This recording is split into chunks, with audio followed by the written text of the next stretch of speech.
what our presentation is going to be on. We're going to talk about the theory of multiple dimensions. Everyone is familiar with E equals mc squared. And the parallel universe that we live that's right next door. And we're going to discuss all these things as they relate to praise and worship. I'll bring in the technical elements as we need them. Okay, I've got a list of things we're going to cover. The first one is, what is the purpose of praise and worship?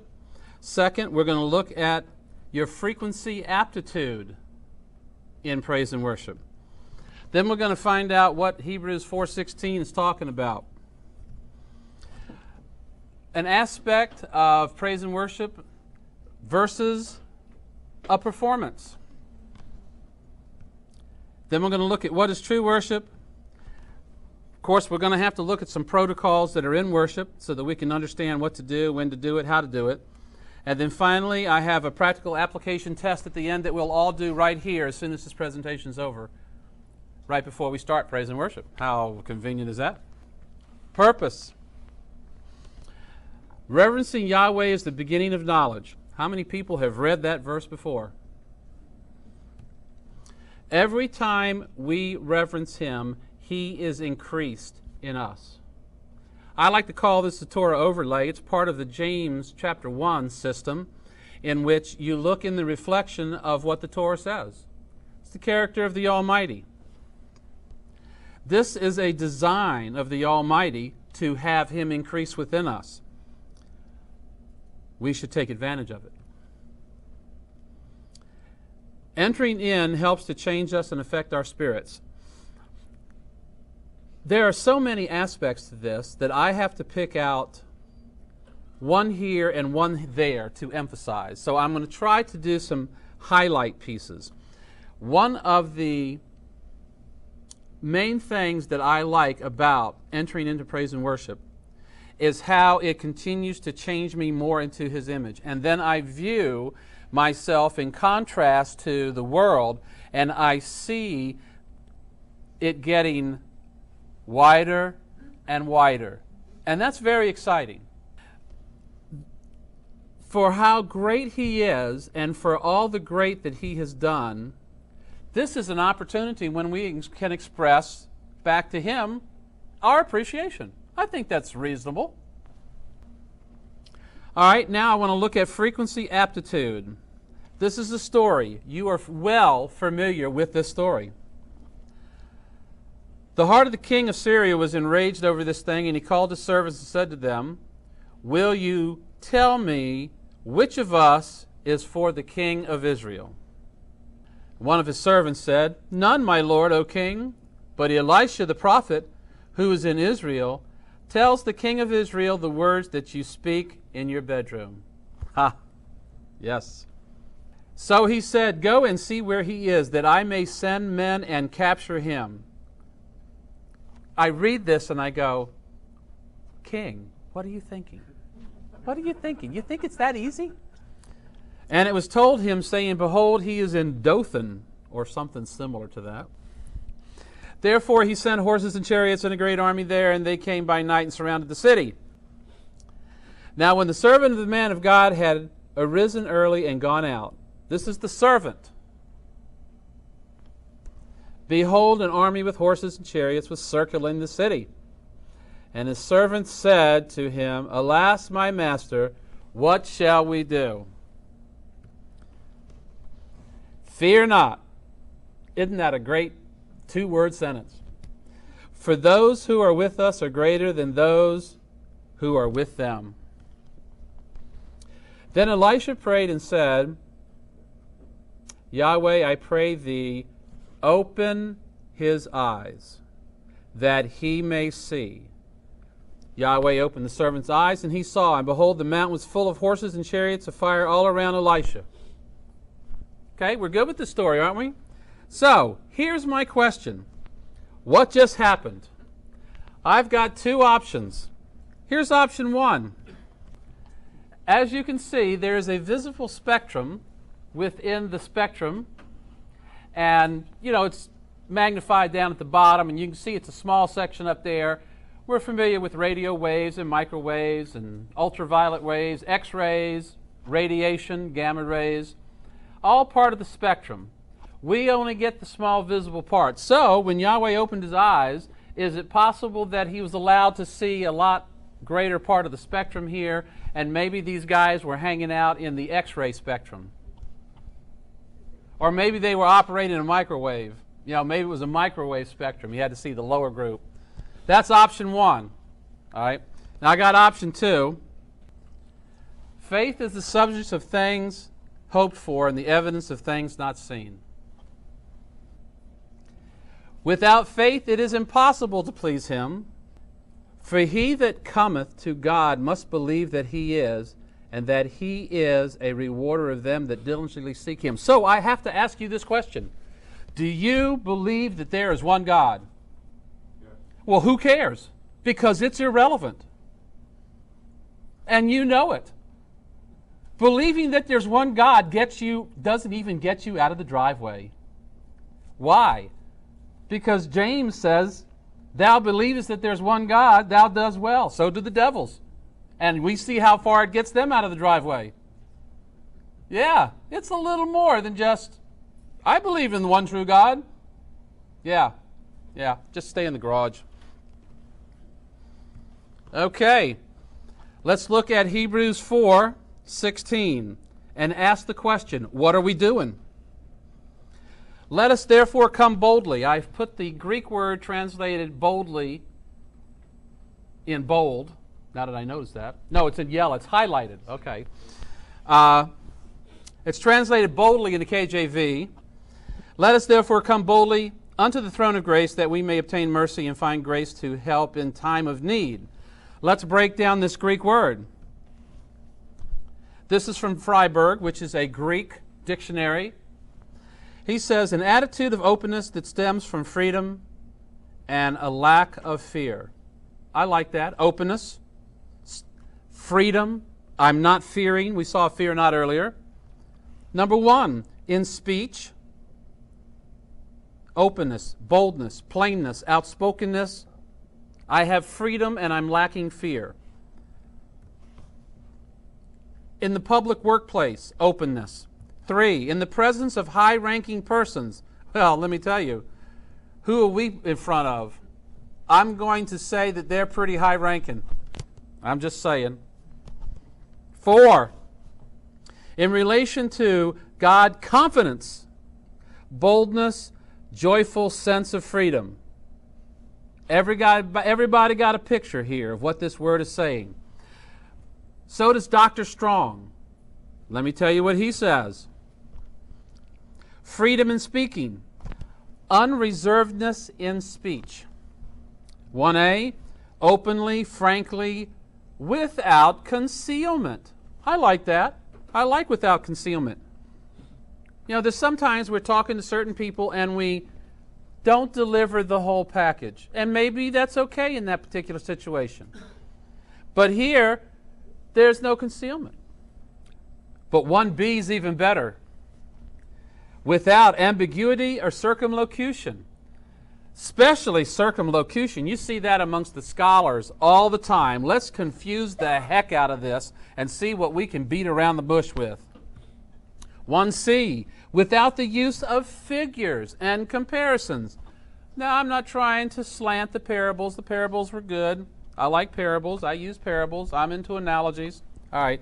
But this word says that you are so openly speaking that you're not even using figures. That's pretty open. Free and fearless confidence, boldness, cheerful courage, and assurance. You see what this word is talking about? This is where we are. Approach the throne boldly. Approach the throne boldly. Performance versus praise and worship. I am not a performer. I had my performing days, but I don't perform much anymore. It's not that I am opposed to performing. I just am not comfortable performing anymore. Okay? That's me. When we are coming before the throne, I do not feel comfortable performing. We come before the Most High. I have to ask this question, do we really appreciate, and I'm talking about conscious thought, consciously appreciate the awesomeness of where we are and who is before us? Consciously, we all are going to say, yeah, I know where we are, I know who's there. We all will say that, and that's good. But for me, it is awesome that we get to go there. Awesome. Now, when the singers and the musicians are up here, of which right now there's only one singer, but there's two musicians. It's the law firm of Matthew and Miller. This is not a performance. When the dancers are up here dancing, they are not performing for you or for anybody else. This is an aspect of entering in. And you can, my wife signs, there are other ways that you can enter in. That whole package, what is our job? To help you cross over from the place that you were to the place that you want to go. What is true worship? We know these passages. First one is Romans 12:1. I urge you, therefore, brethren, because of the mercies of God. Look at Paul's phraseology. I urge you, therefore, brethren, because of the mercies of God, to present your bodies a living sacrifice, holy, acceptable to God, which is your reasonable service. To present as a technical term for offering a sacrifice. That's good because we can relate to times of old. Verse 2. Be not conformed to this world, but be transformed by the renewing of your mind, that you may prove what the will of God is, that which is good and acceptable, the perfect will of God. Now, motivation to worship. What did verse 1 say? Because of the mercies of God. What God has provided for us. And the result is being transformed. Continuing. Those who participate up here, the desire is to create a space for people to experience and respond to the Most High. Do you need us up here? No. It's not a requirement for you guys to enter in for me to play piano. It's just not, doesn't exist. Or for me to sing, or for Carol to dance. It's not a requirement. But we have the gift that we were given, and Mark plays the drums, and I sing, and Carol dances, and each one of us shares what we have with others so that we can participate with our calling while you're participating with your calling. So us being up here is not required, but being up here and being in a place of responsibility, we want to make sure that we prepare a space for you to be able to enter in. That's part of our responsibility. We prefer songs where the words emphasize the reality of who we are and where we are. Praise songs, worship songs. Praise songs are frequently in second person. We rejoice. We praise.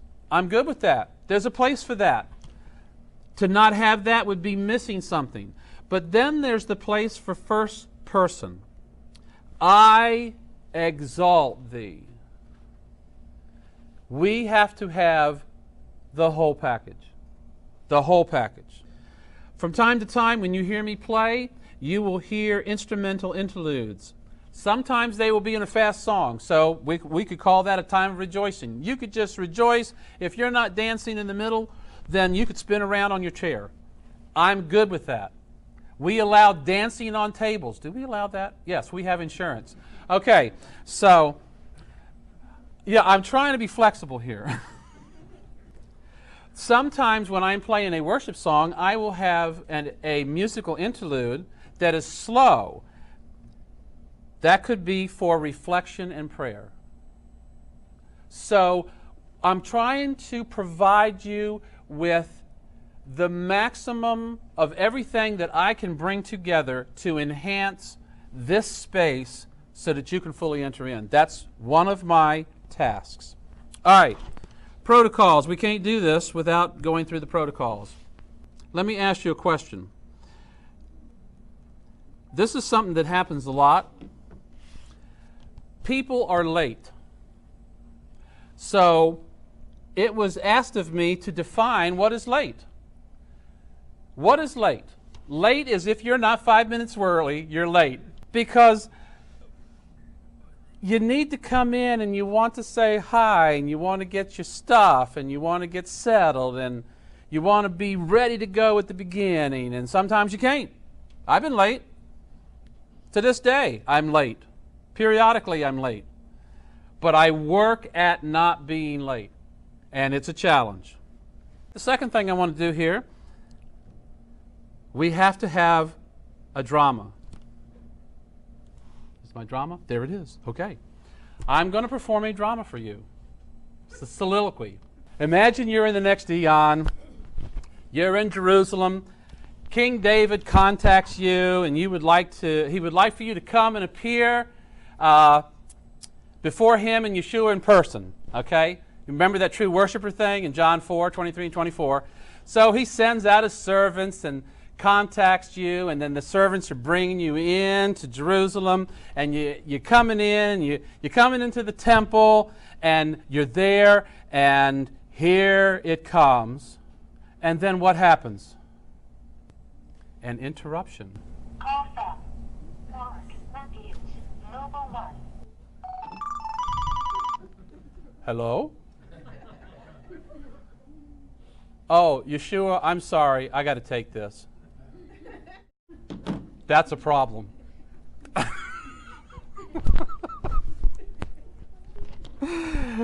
Okay. Distractions exist. They were created for our benefit. I will list some.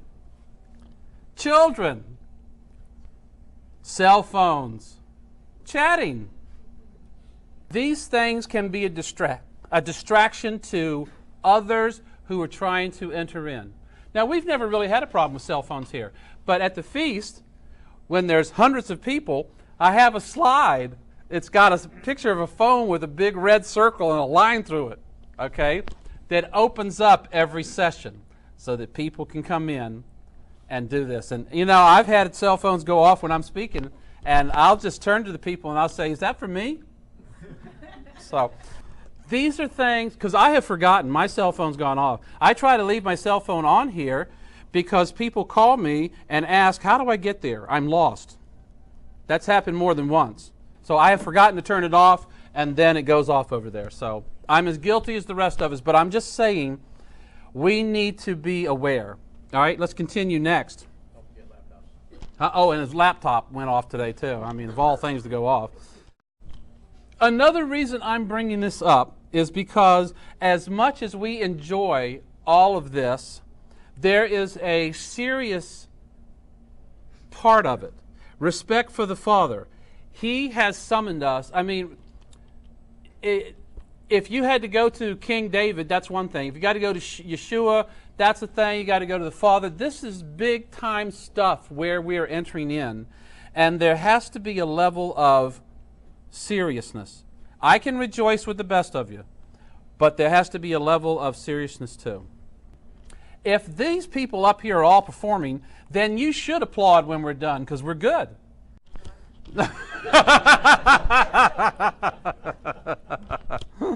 Some of us are good. And humble too. But here's the thing. If the applause is toward him, then it's very appropriate. Because, see, I'm really not interested in you applauding me for what I do. I've been doing this for a while, so I do okay. All right, I know that. Applauding him is where the focus has to be. And I just want to restate it so that we can be good. Now, what is a prayer? We just did it. Aren't we speaking to him?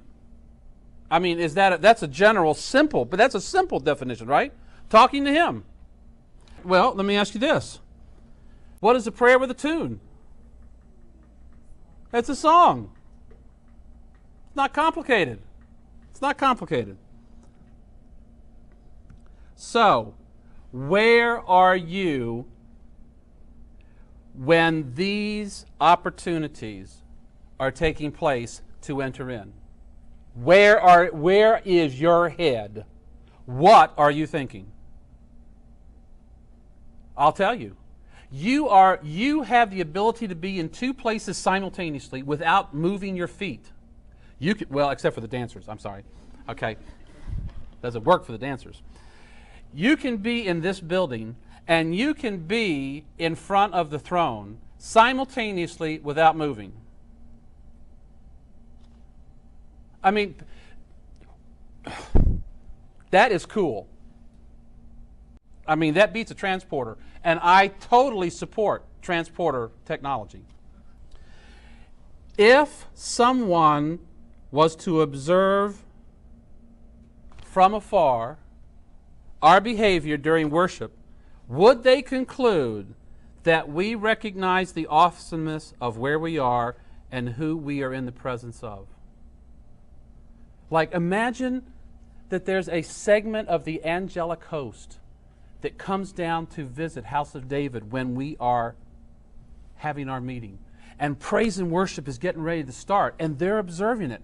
Are they going to come away with, oh man, those people are so into it? That's a question. Let me tell you about a couple of Hebrew words here that will give us a little bit of help. The first one, 3034 from Strong's, confess, give thanks. Praise is a confession or declaration of who God is and what He does. The best rendering of the term is confession, for the person confesses or declares God's attributes and works. And we do this sometimes in our praise songs, if you look at the words. It's an aspect of the recognition of reality. He's great. We're recognizing His greatness. Not complicated. The next word, 1974, rejoicing, praise.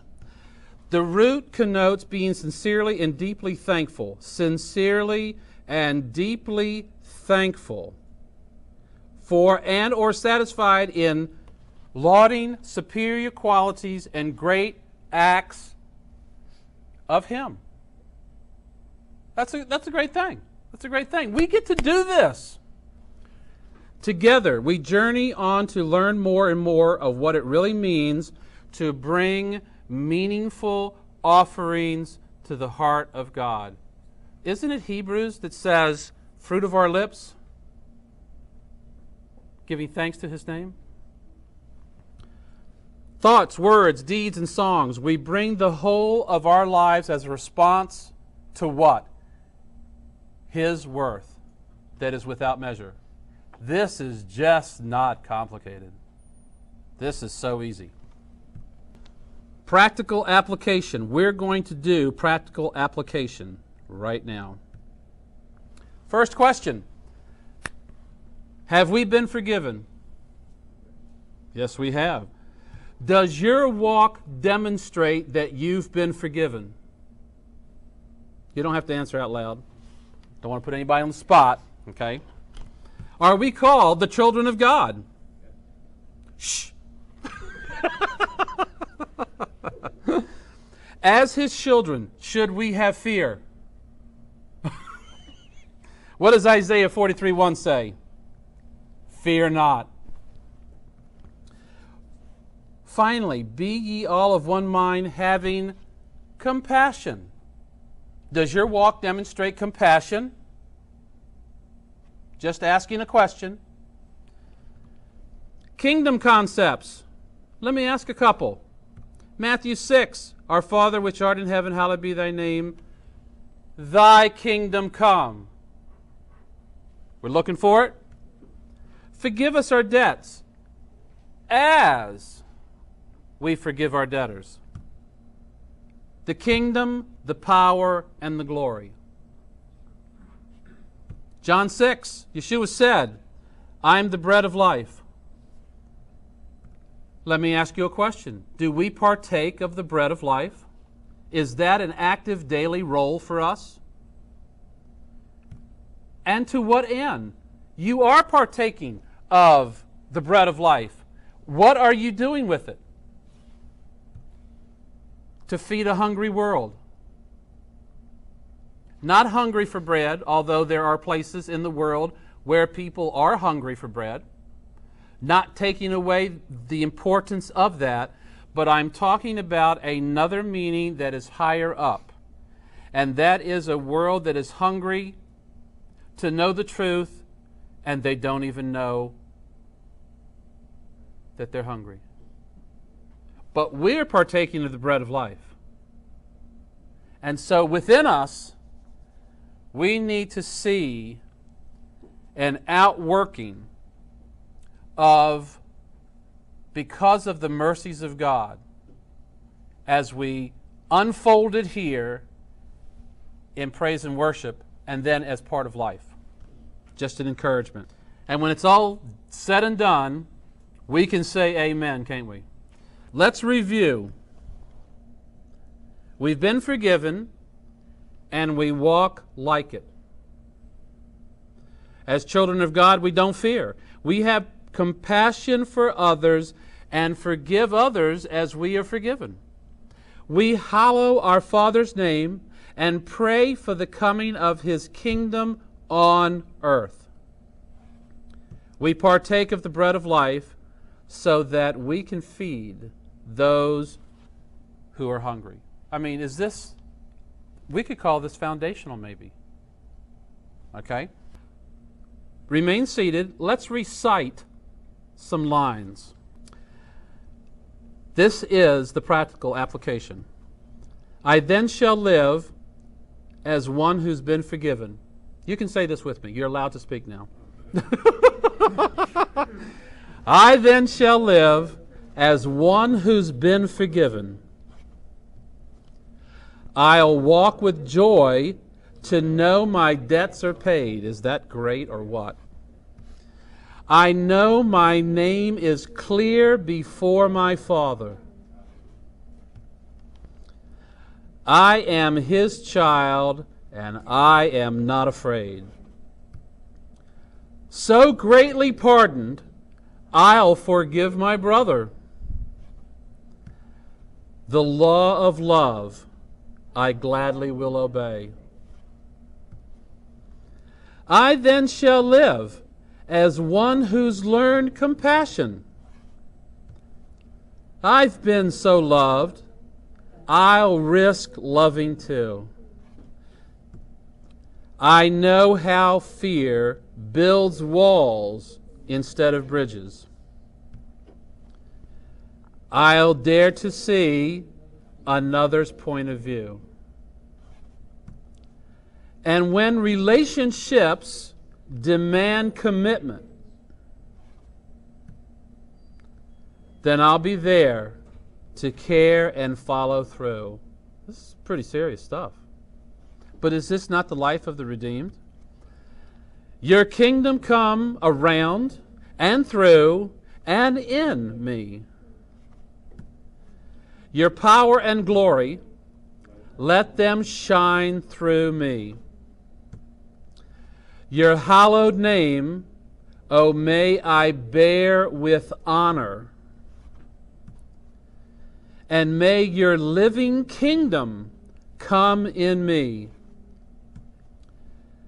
The bread of life, O may I share with honor.